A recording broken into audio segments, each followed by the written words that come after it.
నమస్తే, welcome to విత్రి news. లక్ష్యం సమాజహితం. ఇక వార్తల్లోకి వెళ్లే ముందు ముఖ్యాంశాలు. సూర్యాపేట పట్టణంలో అండర్ గ్రౌండ్ డ్రైనేజీ పనులను యుద్ధ ప్రాతిపాదికన పూర్తి చేయాలని సిపిఐ ఎంఎల్ మాస్ లైన్ జిల్లా కార్యదర్శి కొత్తపల్లి శివకుమార్ డిమాండ్ చేశారు. ఈ రోజు ఆ పార్టీ ఆధ్వర్యంలో జిల్లా కలెక్టరేట్ లో కలెక్టర్ తేజస్ నందాలాల్ పవర్ కు వినతి పత్రం అందజేశారు. ఈ సందర్భంగా ఆయన మాట్లాడుతూ కాంట్రాక్టర్ నిర్లక్ష్య వైఖరి వల్ల ప్రజలు తీవ్ర ఇబ్బందులు పడుతున్నారని, తవ్విన గుంతలను సక్రమంగా పూడ్చకపోవడంతో వాహనదారులు ప్రజలు ప్రమాదాల బారిన పడి కాళ్ళు చేతులు విరగ్గొట్టుకుంటున్నారని మండిపడ్డారు. పట్టణమంతా దుమ్ము ధూళి చేరి శ్వాసకోశ వ్యాధులతో ప్రజలు ఆసుపత్రుల పాలవుతున్నారని పేర్కొన్నారు. జూన్ లోపు పనులు పూర్తి కాకుంటే వర్షాకాలంలో ఇబ్బందులు మరింత తీవ్రమవుతాయని, తక్షణమే పనులు ముగించుకుంటే పార్టీ ఆధ్వర్యంలో ప్రభుత్వ కార్యాలయాలను దిగ్బంధిస్తామని హెచ్చరించారు.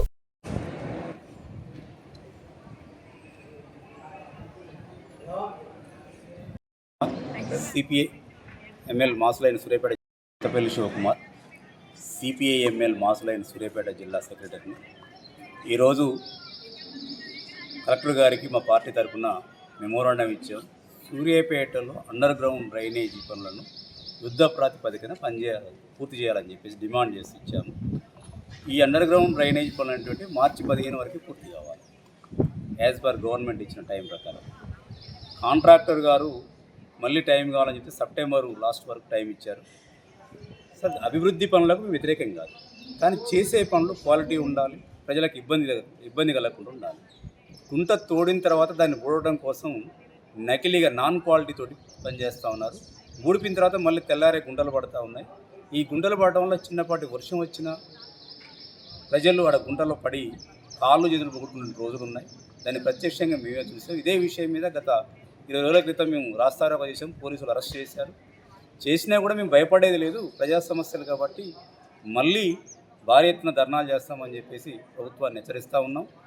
అదేవిధంగా కాంట్రాక్టరు, అధికార పార్టీ నాయకులు, అధికారులు అవినీతికి పాల్పడి ఈ పనులను లేట్ చేస్తూ ప్రజలను ఇబ్బంది పెడతా ఉన్నారు. దుమ్ము ధూళితో సూర్యాపేటలో ఎక్కడ చూసినా సరే దుమ్ము ధూళితోటి ప్రజలు ఇబ్బందులకు గురవుతూ ఉన్నారు. దీనివల్ల శ్వాసకోశ వ్యాధులు వచ్చి ప్రజలంతా హాస్పిటల్లో పాలవుతూ ఉన్నారు. కాబట్టి కలెక్టర్ గారికి మేము రిక్వెస్ట్ చేసేది ఏంటంటే, యుద్ధ ప్రాతిపదికన పనులను పూర్తి చేసి ప్రజలకు ఇబ్బందులు లేకుండా చేయాలని చెప్పేసి విజ్ఞప్తి చేస్తూ ఉన్నాం. లేని ఎడల మా పార్టీ దీనిపైన పోరాటాలు ఉధృతం చేస్తుందని చెప్పేసి హెచ్చరిస్తా ఉన్నాం. Thank you. జల్సాలకు అలవాటు పడి ఇళ్లలో దొంగతనాలు చేసిన అంతర్రాష్ట్ర మోస్ట్ వాంటెడ్ నేరస్తుడు అమర్ సోన్ కాంబ్లేను బేగం బజార్ పోలీసులు అరెస్ట్ చేశారు. బేగం బజార్ పోలీస్ స్టేషన్ లో ఏర్పాటు చేసిన సమావేశంలో గోల్కొండ జోన్ డీసీపీ చంద్రమోహన్ వివరాలను వెల్లడించారు.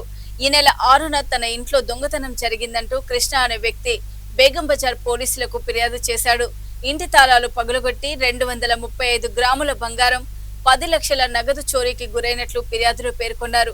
కేసు నమోదు చేసి దర్యాప్తు చేపట్టిన పోలీసులు సీసీటీవీ కెమెరాల ఆధారంగా అమర్ ను అరెస్ట్ చేశారు. మహారాష్ట్రకు చెందిన నిందితుడు అమర్ ఫుట్పాత్ పై జీవిస్తూ వెయిటర్ గా పనిచేసేవాడు. చెడు వ్యసనాలకు బానిసై జల్సాల కోసం దొంగతనాలకు పాల్పడేవాడని పోలీసుల విచారణలో తేలింది. గతంలో ఇదే తరహాలో 4 దొంగతనాల కేసులతో పాటు పోక్సో కేసు నమోదైనట్లు డీసీపీ తెలిపారు.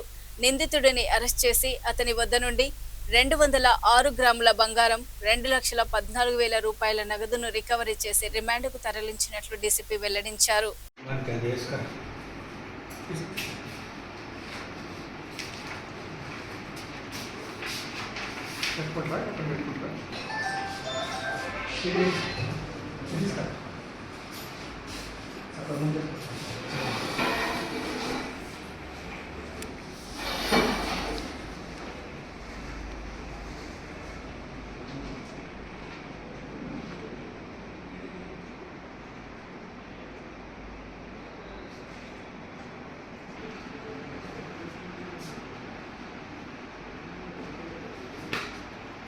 వద్దు మైకేమొద్దు వద్దన్నా.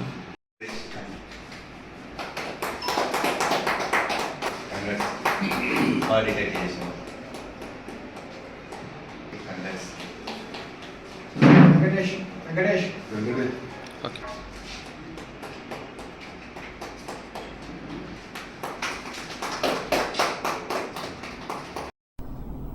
నిన్న రాత్రి బేగం బజార్ పోలీస్ వాళ్ళు ఒక notorious offender Amar Sone Kamble son of late Yadav Sone Kamble age 20 yearsను అరెస్ట్ చేయడం జరిగింది. ఈ కేసు వచ్చేసరికి 6th May 2026లో హిందీ నగర్లో ఇది HB బై నైట్ ఆ రోజు మనకు కంప్లైంట్ వస్తుంది. అందులో కంప్లైనెంట్ కృష్ణ గారు ఇస్తారు. ఆ స్టేట్మెంట్లో సుమారు ఒక 10 lakhs వర్త్ క్యాష్, అదేవిధంగా ఆల్ ఆర్నమెంట్స్ కలిపి ఒక 235 grams థెఫ్ట్ అయిందని చెప్పేసి అందులో కంప్లైంట్లో ఉంటుంది. వెంటనే దీన్ని ఛాలెంజింగ్గా తీసుకొని ఏసీపీ గోషామహల్ గారి సూపర్విజన్లో SHO బేగం బజార్ భరత్ కుమార్ గౌడ్ గారు, తర్వాత DSI జగదీశ్వర్ గారు, క్రైమ్ టీమ్ రంగంలోకి దూకి 10 daysలోనే ఈ గ్రేవ్ ప్రాపర్టీ అఫెన్స్ను ఛేదించడం జరిగింది. ఈ అక్యూజ్డ్ పర్సన్ను ఇంటరాగేట్ చేస్తే ఇతనికి గతంలో 4 కేసులలో ఇన్వాల్వ్మెంట్ ఉన్నట్టు తెలిసింది. బేగం బజార్లో 2 కేసులు, తర్వాత అత్తాపూర్లో 2 కేసులు. ఈ అన్నీ కూడా ప్రాపర్టీ అఫెన్స్ కేసులు. ఒకటి పోక్సో కేసు, అది అత్తాపూర్లో జరిగింది. అందులో ఆల్రెడీ వాళ్ళు నోటీస్ కూడా ఇచ్చారు. ఇతను ఈ దొంగతనాలు చేయడానికి మెయిన్ రీజన్ ఎందుకంటే ఇల్లు లేదు ఇతనికి, అదేవిధంగా ఒక పర్టికులర్ వర్క్ ప్లేస్ అంటూ ఏది లేదు. ఆ టైంకు ఏ టైంకు వర్క్ దొరికితే అక్కడ వర్క్ చేసుకొని ఫుట్పాత్ మీద పడుకోవడం, తర్వాత ఇట్లా దొంగతనాలు చేసి వచ్చిన డబ్బుతోని ఫ్రెండ్స్తో కలిసి జల్సాలకు పాల్పడడం అనేది ఇతని హ్యాబీ. సో అందులో భాగంగానే ఈ దొంగతనం అనేది చేసి ఆ అమౌంట్తోని వేరు ప్రదేశాల్లో తిరిగి ఆ అమౌంట్ను కూడా కొంత స్పెండ్ చేయడం జరిగింది. మనకు వచ్చిన లోకల్ ఇన్పుట్, అదేవిధంగా కొంత టెక్నికల్ డేటా, సీసీ ఫుటేజ్ను అన్నింటినీ కూడా క్రోడీకరించుకొని నిన్న అరెస్ట్ అనేది చేయడం జరిగింది. సో ఇందులో పార్టిసిపేట్ చేసిన అందరికి కూడా సిపి సార్ తరఫున వాళ్ళందరికీ కూడా ఇప్పుడు క్యాష్ రివార్డ్ కూడా ఇవ్వడం జరుగుతుంది. కేసులలో ఇన్వాల్వ్మెంట్ ఉంది. 2 మన బేగం బజార్ పోలీస్ స్టేషన్లోనే దొంగతనం జరిగిన కేసులు, అదేవిధంగా 2 అత్తాపూర్లో, అది కూడా దొంగతనం కేసు. ఒకటి దొంగతనం చేస్తుండగా పోక్సో కూడా అట్రాక్ట్ అయింది, అది కూడా అత్తాపూర్ సంబంధించిన కేసు. రికవర్ అయింది. సుమారు 206 grams గోల్డ్ ఆర్నమెంట్స్ ఇక్కడ ఉన్నాయి. తర్వాత సుమారు 2,14,600 2,14,600 క్యాష్, అన్ని కలిపి వర్త్ రూపీస్ ఆఫ్ ఒక 30 lakhs ఉంటుంది. హైదరాబాద్ లోని చార్మినార్ వద్ద ఉన్న భాగ్యలక్ష్మి అమ్మవారిని బీఆర్ఎస్ మహిళా నాయకులు దర్శించుకుని ప్రత్యేక పూజలు నిర్వహించారు. బండి సంజయ్ కుమారుడు బండి భగీరథ్ని ఫోక్సో కేసులో నిందితునిగా రిమాండ్ చేయడం సంతోషంగా ఉందని, ప్రభుత్వం కేసును నీరు కార్చకుండా ఉండాలని అమ్మవారిని మొక్కుకున్నట్లు వారు తెలిపారు. కేంద్ర సహాయ మంత్రి బండి సంజయ్ కుమారుడు బండి భగీరథ్ కేసు పారదర్శకంగా ఇన్వెస్టిగేషన్ జరగాలని, ప్రభుత్వం ఒత్తిళ్లకు లొంగకుండా నిజాలు బయటపెట్టాలని, కేబినెట్ లో కొనసాగేందుకు అర్హత లేదని, కేంద్ర సహాయ మంత్రి పదవికి బండి సంజయ్ రాజీనామా చేయాలని వారు డిమాండ్ చేశారు.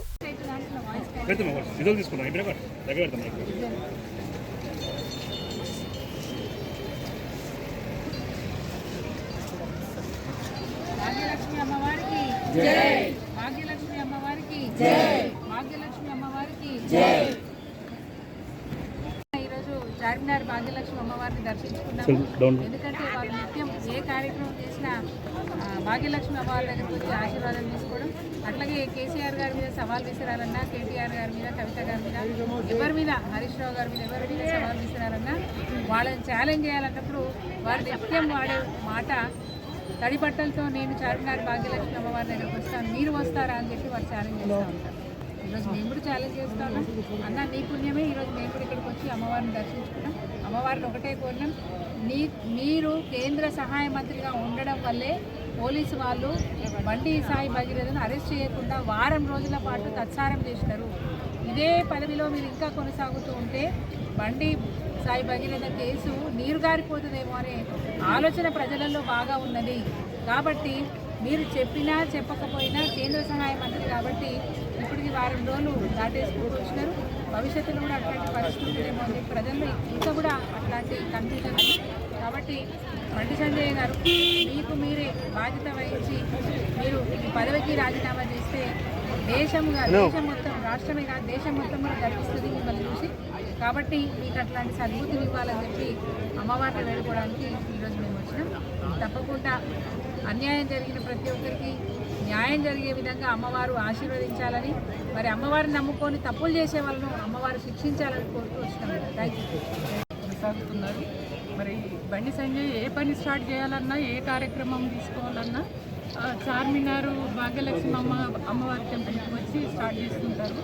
మరి అమ్మవారి భక్తుడైనటువంటి బండి సంజయ్ మీరు చూస్తున్నారు, ఈ మధ్యలో వాళ్ళ కొడుకు మైనర్ బాలిక పైన అత్యాచార నేరానికి పాల్పడినప్పుడు ఆ నేరస్తుని కాపాడడం కోసం బండి సంజయ్ చాలా ప్రయత్నాలు చేసినటువంటి పరిస్థితి. కాబట్టి ఆ అమ్మాయి ఈ నేరానికి పాల్పడ్డటువంటి నేరస్తుని కాపాడడంతో పాటు నేరానికి గురైన అన్యాయానికి గురైనటువంటి బాలికను వాళ్ళ భయభ్రాంతులు చేసి బెదిరించి బ్లాక్మెయిల్ చేసి నానా ఇబ్బంది పెట్టినటువంటి పరిస్థితి ఉన్నది. అంటే ఆయన కేంద్ర మంత్రిగా ఉన్నాడు, కేంద్ర హోంశాఖ మంత్రిగా కొనసాగుతున్నాడు, సహాయ మంత్రిగా కొనసాగుతున్నాడు. కాబట్టి ఆ భయంతో అంటే నేను మంత్రిని కదా, నేను ఏం చేసినా నడుస్తుంది అనేటువంటి పద్ధతిలో, అట్లాగే పోలీసులు కూడా కేంద్ర మంత్రి కదా, వాళ్ళ కొడుకు కదా నేరానికి పాల్పడ్డది. కాబట్టి వాళ్ళపైన శిక్షించకుండా కస్టడీలోకి తీసుకోకుండా చార్తారం అంటే డిలే చేసినటువంటి పరిస్థితి మనం చూసినాం. కాబట్టే ఇంకా ఇప్పుడు అంటే ఒక 9 రోజుల తర్వాత కస్టడీలోకి తీసుకున్న బండి భగీరథను అరెస్టు చేసినా మళ్ళీ ఆయనను తప్పించడం కోసం దాని నుంచి పూర్తి స్థాయిలో శిక్ష పడకుండా ఏదైనా ప్రయత్నం చేస్తాడు బండి సంజయ్. కాబట్టి అమ్మవారిని మేము ఒకటే కోరుకుంటున్నాం, అమ్మ మీ భక్తుడు మరి ఇట్లాంటి నేరాలకు ఒడిగడుతున్నాడు, ఆ నేరస్తుని తనంతట తానే ఆ పదవి నుంచి తప్పించుకునే విధంగా మీరు ఆశీర్వదించాలి, ఆయన తప్పుకునే విధంగా ఉండాలి అని చెప్పేసి మేము కోరుతున్నాం. అదే కాకుండా నరేంద్ర మోడీ గారికి కూడా మేము రిక్వెస్ట్ చేస్తున్నాం, అయ్యా మీరు బేటీ బచ్చో బేటీ పడో అని నినాదాలు ఇస్తారు. ఆ నినాదాలు అంటే ఆ బాలికలను కాపాడడం కోసం మేము చర్యలు చేపడతామన్నటువంటి మోడీ గారు మరి మీ మాటలేనా చేతలలో ఉండవా? మరి మీ కేంద్ర మంత్రి ఇంట్లోనే ఇవాళ వాళ్ళ కొడుకు ఒక నేరానికి పాల్పడితే ఆ నేరస్తుని కాపాడడం కోసం శతవిధాల ఇవాళ కేంద్ర మంత్రిగా ఉన్నటువంటి బండి సంజయ్ ప్రయత్నం చేసిండు. కాబట్టి ఆ నేరానికి పాల్పడ్డ వాళ్ళను కాపాడడం కోసం చేసిన ఆ తప్పును కట్టిపుచ్చడానికి ఆ కేసు నుంచి బయటపడగొట్టడానికి కుట్రలు చేసిన అది దానికి కూడా అది నేరానికి పాల్పడ్డట్టే బండి సంజయ్. కాబట్టి ఆయన కూడా ఒక దోషి అవుతాడు. కాబట్టి బండి సంజయ్ని కూడా కస్టడీలోకి తీసుకోవాలి, తక్షణమే ఆయనను బర్తరఫ్ చేయాలి, ఖచ్చితంగా ఆ నేరానికి ఆయన శిక్ష పడాలని చెప్పేసి ఈ సందర్భంగా మేము తెలియజేస్తున్నాం. ఆ సందర్భంగానే వాళ్ళ అమ్మవారు భాగ్యలక్ష్మి టెంపుల్కి మేము మహిళా విభాగం ఆధ్వర్యంలో వచ్చి పూజలు చేసి నేరాలకు పాల్పడుతున్నటువంటి వాళ్ళకు శిక్ష పడే విధంగా వాళ్ళకు బుద్ధి వచ్చే విధంగా దీవించాలి అమ్మవారిని అని చెప్పేసి మేము కోరుకోవడం జరిగింది. ఎన్నో ముసుగులు తొలగించింది. అందులో ఒకటి ఏంటంటే దేశవ్యాప్తంగా మేము కాంగ్రెస్ బీజేపీని 2 వేరు నినాదాలని చెప్పుకొని తిరుగుతున్న పార్టీ ఈరోజు తెలంగాణలో 2 పార్టీలు కలిసి ఏదైతే బండి భగీరథ్ని ఏదైతే సన్ ఆఫ్ బండి సంజయ్ గారి కొడుకుని రేవంత్ రెడ్డి గారు 24 గంటలలో అరెస్ట్ చేయాల్సింది చేయకపోగా 164 స్టేట్మెంట్స్ రికార్డ్ చేయకపోగా 9 రోజుల తర్వాత ఆయనను తీసుకొచ్చి అరెస్ట్ చేసింది. అదే కాకుండా వాళ్ళ పేరెంట్స్ ఎవరైతే మైనర్ బాలిక ఉన్నారో వాళ్ళ పేరెంట్స్ని బండి సంజయ్ గారు బెదిరించడం వల్ల ఆయన కూడా అందులో సెక్షన్ 21కి ఆయన అక్యూజ్డ్ అవుతారు. కాబట్టి ఆయనని కూడా ఈ కేసులో అక్యూజ్డ్గా చేర్చి అదేవిధంగా ట్రాన్స్పరెంట్గా విచారణ జరగాలి అంటే ఆయన మంత్రివర్గం నుంచి ఖచ్చితంగా ఆయన బర్తరఫ్ చేయాలి. గతంలో కూడా కొన్ని కేసెస్లో జరిగింది. సో మేము ఈరోజు ఈ చార్మినార్ భాగ్య టెంపుల్ దగ్గర నుంచి మేము కోరుకునేది ఏంటంటే బండి సంజయ్ గారిని బర్తరఫ్ చేయాలని మేము కోరుకుంటున్నాం. అట్ ద సేమ్ టైం అక్యూజ్డ్గా ఆయన ఈ కేసులో ఇంక్లూడ్ చేయాలని కోరుకుంటున్నాం. ఈరోజు బండి సంజయ్ అనే బండి భగీరథ్ న్యాయం చేసి ఈరోజు ఆయనను అరెస్ట్ చేసి 14 అంటే 10 రోజుల తర్వాత ఆయనను అరెస్ట్ చేసి తెలంగాణలో రాష్ట్రంలో ఒక ఎంత గట్టిగా చెప్పాలి, తెలంగాణ రాష్ట్ర ఎంసెట్ ఫలితాల్లో స్టేట్ ఫస్ట్ ర్యాంక్ సాధించిన చిల్కానగర్కు చెందిన విద్యార్థిని ఎం రుషిని మాజీ corporator Bannala Geeta Praveen Mudiraj BRS party నాయకులతో కలిసి తన నివాసానికి వెళ్లి శాలువలతో సత్కరించి అభినందించారు. అనంతరం మాజీ కార్పొరేటర్ గీతా ప్రవీణ్ మాట్లాడుతూ తన డివిజన్ నివాసి కొండలరెడ్డి శ్రీలత కుమార్తె రుషి ఎంసెట్ స్టేట్ ఫస్ట్ ర్యాంక్ సాధించడం తల్లిదండ్రులకే కాకుండా చిల్కానగర్కి కూడా ఎంతో గొప్ప పేరు ప్రఖ్యాతులు తెచ్చిందని అన్నారు. మునుముందు రుషి ఎన్నో ర్యాంకులు సాధించి ఉన్నత శిఖరాలకు ఎదగాలని బన్నాల గీత ఆకాంక్షించారు.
మళ్ళీ మార్నింగ్ తెలుస్తుంది. ఐడి మాత్రం పక్క రావాలి.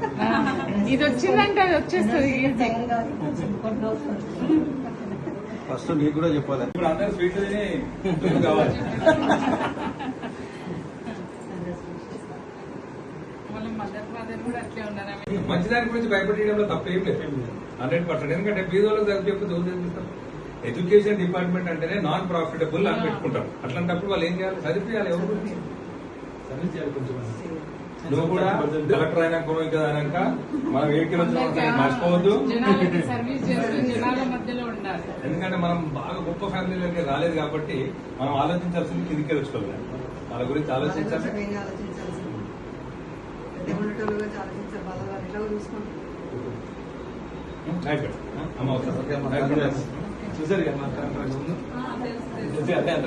తెలంగాణ రాష్ట్ర బీసీ రవాణా శాఖ మంత్రి పొన్నం ప్రభాకర్, సంక్షేమ శాఖ మంత్రి అడ్లూరి లక్ష్మణ్ కుమార్, ప్రభుత్వ విప్ ఆది శ్రీనివాసులు సిరిసిల్ల పట్టణంలో పర్యటించారు.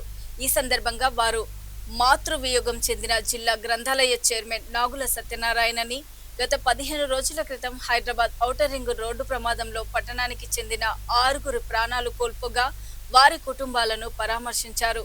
అనంతరం మంత్రి అడ్లూరి లక్ష్మణ్ మాట్లాడుతూ కేంద్రంలో ఉన్న బీజేపీ ప్రభుత్వం ఏ చట్టాలు చేసినా ఇక్కడ రాష్ట్రం నుండి బీఆర్ఎస్ పార్టీ అన్ని రకాలుగా సహకారం అందిస్తుందని, బీజేపీకి నరేంద్ర మోడీకి వ్యతిరేకంగా కేసీఆర్, కేటీఆర్ ఇంతవరకు మాట్లాడలేదని, రాష్ట్రంలో ప్రధాన ప్రతిపక్షంగా ఉన్న బీఆర్ఎస్ పార్టీ రైతులకు ప్రాధాన్య సమస్యలను విడిచిపెట్టి బండి సంజయ్పై ఆయన వ్యక్తిగత విషయాలపై పోరాటం చేస్తుందని, ఈ విధానం సరైంది కాదని అడ్లూరి విమర్శించారు.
మన పెద్ద ఎత్తున వరి ధాన్యం దిగుబడి రావడం వల్ల కేంద్రంలో ఉన్న భారతీయ జనతా పార్టీ కేంద్ర ప్రభుత్వం ఉన్నటువంటి కేంద్ర మంత్రులు కిషన్ రెడ్డి గారు కానీ బండి సంజయ్ కుమార్ గారు గత 3 పంటలు తెలంగాణ ప్రాంతంలో పంట పండించిన వరి ధాన్యాన్ని గోడామ్స్లో ఫుల్ అయిపోయి రాష్ట్ర ప్రభుత్వం FCI ద్వారా కొనుగోలు చేయాలని చెప్పేసి అప్పీల్ పెట్టినా కూడా కొనుగోలు చేయకుండా అనేకమైన నిబంధనలు పెట్టి ఇప్పటి వరకు ఎలాంటి కొనుగోలు చేయాలి. దానికి సంబంధించిన అంశం లోపల కేంద్రంలో ఉన్నటువంటి మంత్రులు కానీ కేంద్రంలో ఉన్నటువంటి బీజేపీ ప్రభుత్వాన్ని రాష్ట్ర ప్రభుత్వం ద్వారా మన రైతులను కష్టపడి పంట పండించింది. 33 జిల్లాలకు సంబంధించిన రైస్ మిల్ లోపల వరి ధాన్యం పూర్తిగా నిండిపోయి ఉన్నది. మళ్ళీ కొనాలంటే ఇబ్బంది అవుతుంది.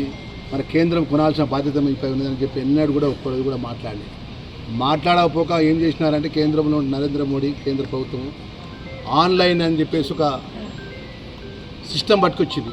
15 రోజులు వాటిలో కొనుగోలు కూడా మొత్తం నిలుపుదల చేయడం జరిగింది. ఆన్లైన్ సిస్టమ్ అనేది ఎక్కడూ లేదు. కానీ రాష్ట్ర ప్రభుత్వానికి కేంద్ర ప్రభుత్వం నిబంధనలు పెట్టి వెహికల్ ట్రాకింగ్ అని ఆన్లైన్ అని చెప్పి 15 రోజులు ఆలస్యంగా వడ్ల కొనుగోలు చేయడం జరిగింది.